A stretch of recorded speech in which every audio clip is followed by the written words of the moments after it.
Hi, my name is Azla and I am in Girl Scouts. Today, I am going to show you the difference between a mixture and solution using an easy science experiment that you can try at home in a fun way.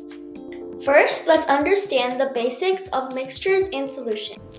A mixture is when two or more substances are combined physically, but each substance keeps its original properties.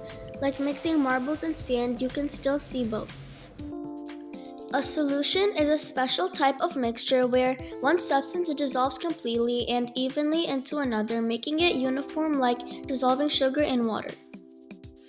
Now that we know the definitions, let's set up our own experiment to create our own mixtures and solutions. For a mixture and solution experiment, you will need water, sand, salt, glass, and spoon. First, let's create a mixture. Take a cup, pour in some water, then add a spoonful of sand. Stir gently. See, the sand does not disappear. It sinks to the bottom and I can still see it. This is a mixture because the parts stay separate. Mixtures can usually be separated and you can see the different materials.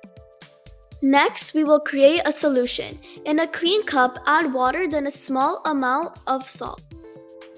Stir the salt and the water until the salt seems to disappear completely. This is the process of dissolving, where the salt particles spread out evenly. Look, the salt disappeared. Even though it's still in the water, I can't see it anymore. This is a solution because the salt dissolved and mixed evenly with the water.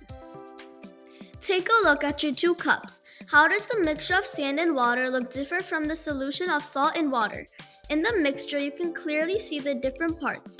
In the solution, everything looks uniform and clear because the salt has dissolved. Great job, everyone! You successfully created both a mixture and solution. Thank you for watching and learning with me.